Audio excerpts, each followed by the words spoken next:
A new constitution approved in Somalia, paving the way for a new government to be elected later this month. What impact will this constitution have on a country scarred by rampant corruption and internal conflict? Is Somalia ready for real democracy? This is Inside Story.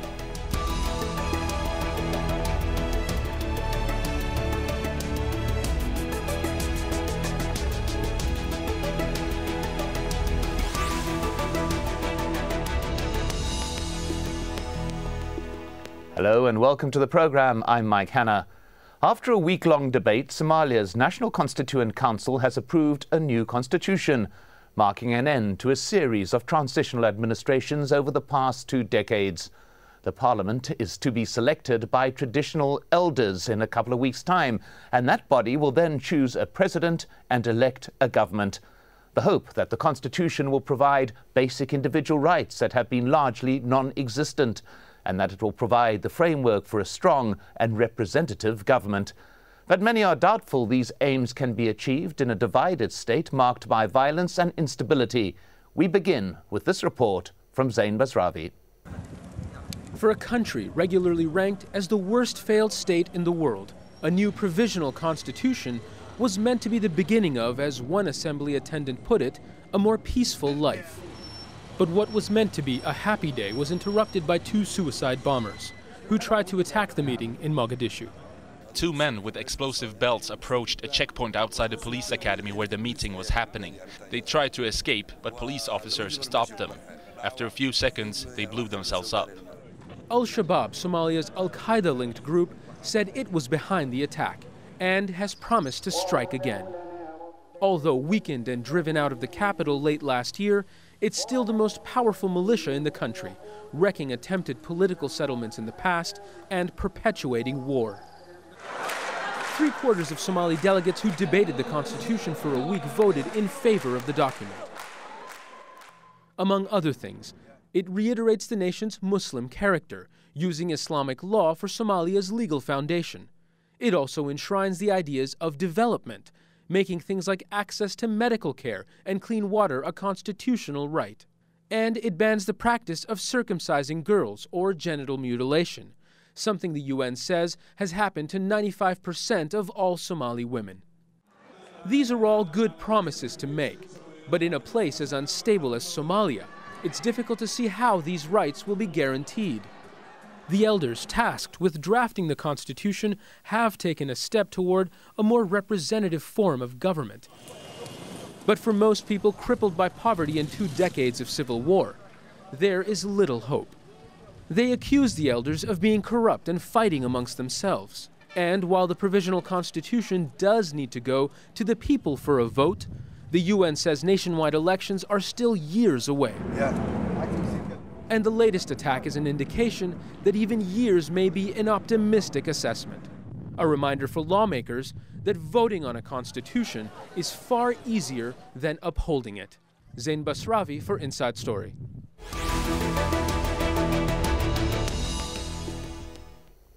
Despite the approval of the provisional constitution, Somalia still faces many challenges. Last month, the leaked UN report said key leaders at the very top of government were involved in corruption. This has boosted the cause of Al-Qaeda and Al-Shabaab in Somalia, a serious threat to peace not only in the country, but the region as a whole. And all of this while Somalia relies heavily on foreign aid and battles poverty. Dr. Augustine Mahiga is the UN's top representative to Somalia. He says there's still a lot of work to do. The next step is to form a new parliament. Today's step was a major step in the Somali peace process because it completed one of the major steps in the ending of the transition, that is the adoption of a provisional constitution. The same elders who selected the delegates to the National Constituent Assembly will proceed to select the members for a new parliament. This should happen early next week, and that parliament will elect the president, the speaker, and the deputy speaker on the 20th of August. So, will the provisional constitution help deliver peace to a country ravaged by more than 2 decades of civil war? To answer this question, we're joined by our guests. In London, Muhdin Mohammed Ali, the founder and director of Somali Policy, a Somali political think tank. In Mogadishu, Abdulkareem Jama, a former Minister of Information. He's also the Secretary General of Dalgir Forum. And on the line from Mogadishu, we have Abdurahman Hosh Jibril, Somalia's Minister of Constitution. Welcome to you all. Let's begin with Abdulkareem Jama. Days of intense debate have produced a provisional constitution. How significant will this document prove in attempts to transform Somalia? Thank you. I'm not sure this document will transform Somalia today. I think it is the beginning of a legal infrastructure for the country and things to look forward to. This document, as we understand it, is an improvement over the charter that used to be the law of the land.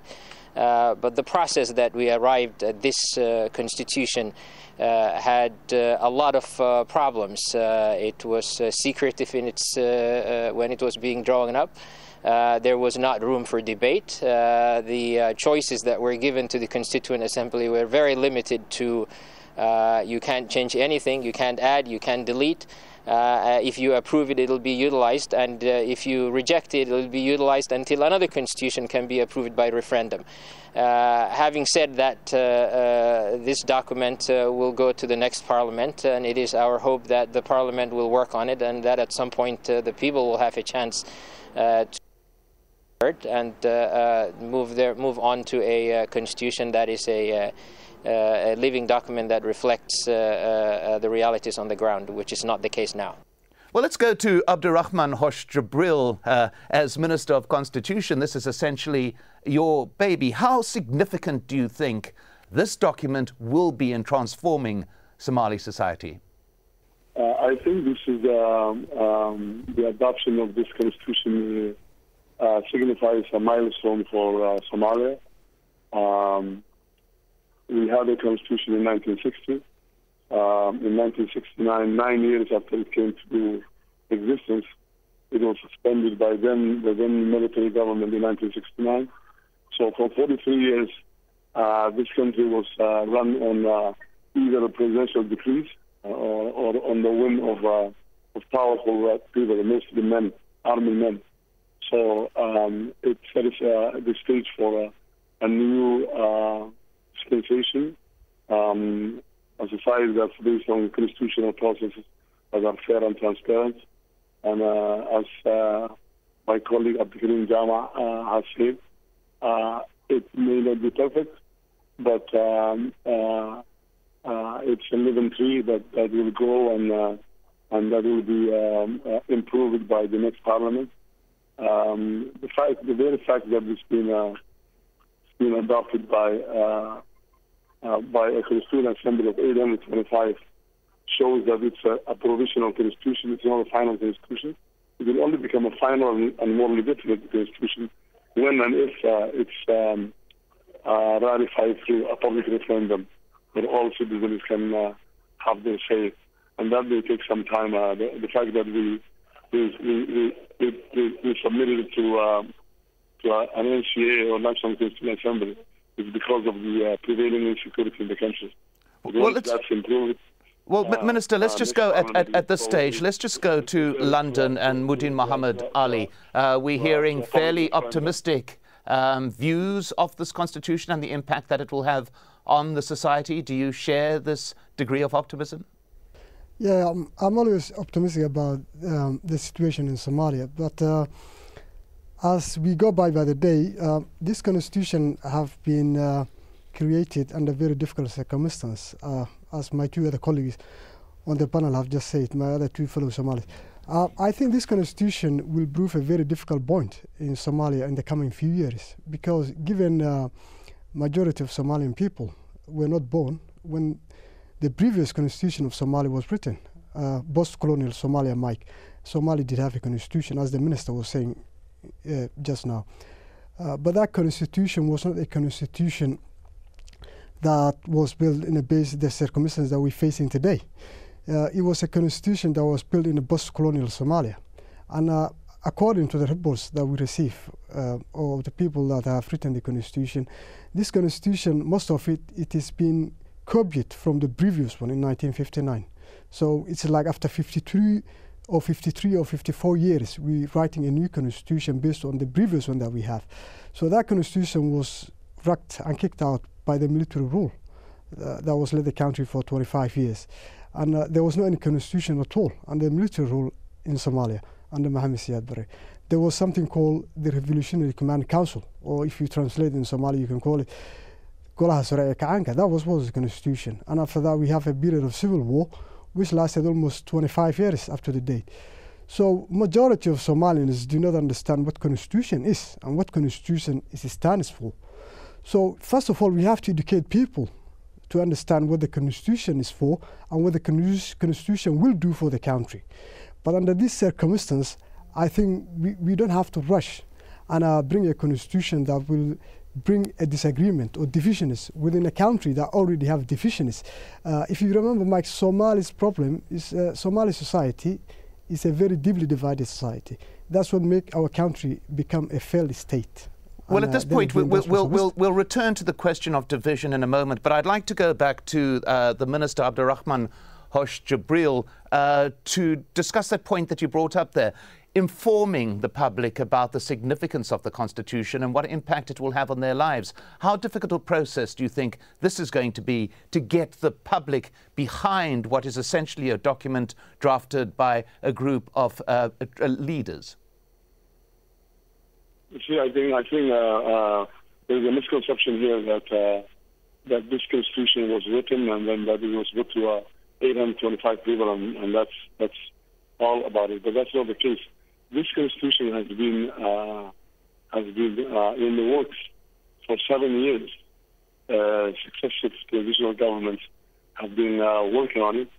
In 2005, a constitutional body was created called the Independent Federal Constitution Commission, or IFCC, and it has been tasked to draft the constitution and also do public consultations. It's been doing that for quite some time. It presented a draft constitution in July 2010, and then when our government came into power, we nominated, on top of that, we nominated 9 members called Committee of Experts, which took the vote of the IFCC and started further public consultations within the communities, town halls, radio, television, going to different regions. And then they gathered information and they collated that information and incorporated it into the draft constitution. So what we have is a work that has been ongoing for many, many years. And now the fact that we have 825 people deliberating the constitution is because of the prevailing insecurity. Otherwise, we would have put this to a referendum. Mind you, the 825 that has been deliberating and that have adopted the constitution come from all walks of Somali society. They have been selected by the 185 traditional elders coming from different regions. The 825 also fit into a matrix, a clearly laid out matrix that includes 30% women, business people, diaspora, youth, elders, religious community. So it's a cross section of the community, and my colleague Abdulkareem Jama was saying that they're not allowed to do any change. Actually, the draft constitution that we have has come about because of public consultations we did with the communities and the input we got, and the NCA has the power to do recommendations, and they have done that recommendation. Well, let's go to Abdulkareem Jama at this particular point to pick up on an issue that you mentioned there. The composition of the Constituent Assembly, as you explained, representative of large bodies of Somali society.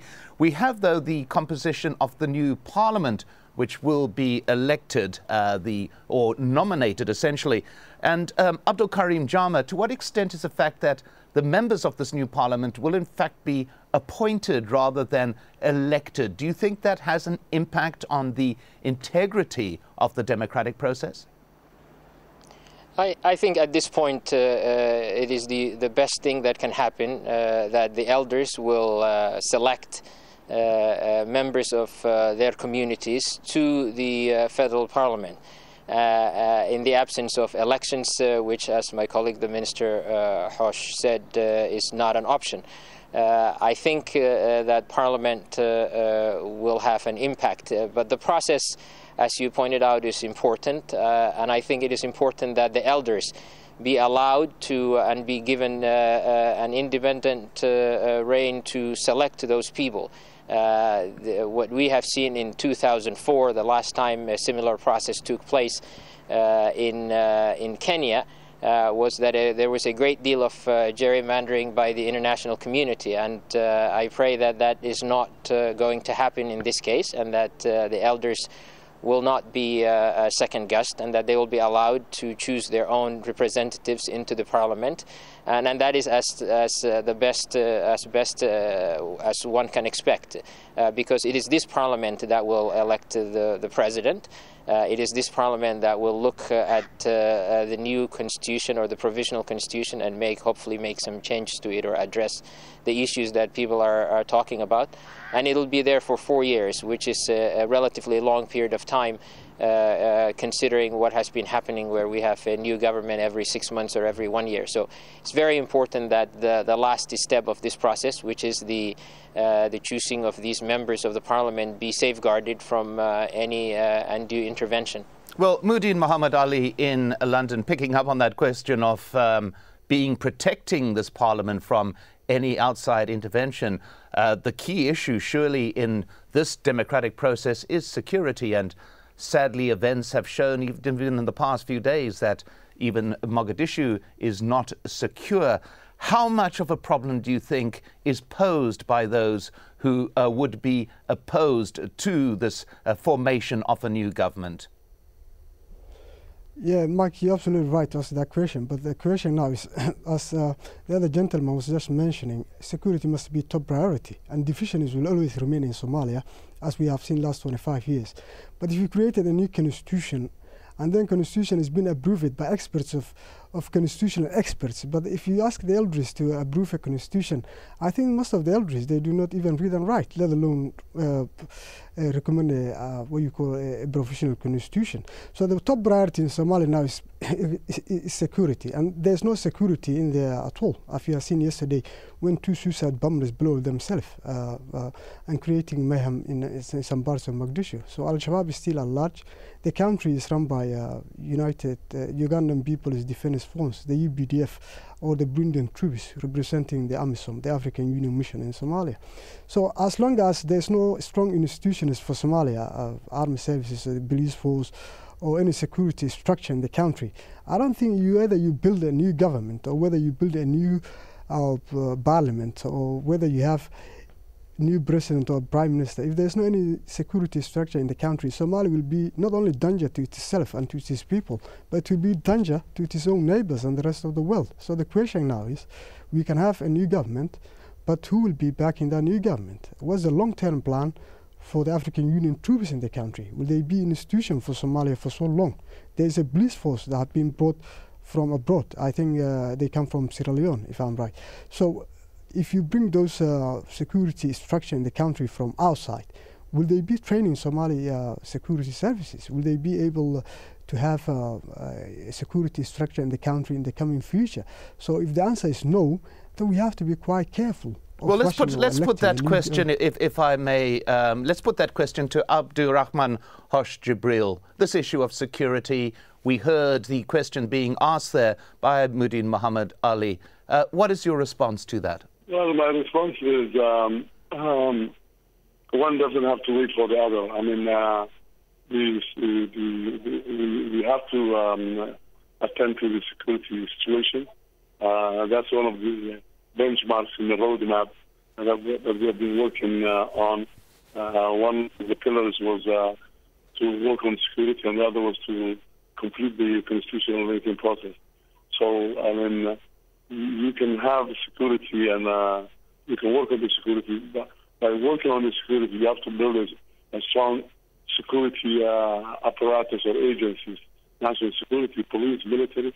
But those security institutions must have a legal foundation. You can't be running militias So that's why we need a constitution that attends to all the legal infrastructures that we need, but also a constitution-making process is not only writing dry legal articles, but it's also peacemaking by engaging in constitutional dialogue. You tend to talk to your opponents and agree on certain key fundamental contentious issues. Abdulkareem Jama, if I could just put that to you, this issue of security, do you think it is possible to create strong governance while the security issue remains as tenuous as it is?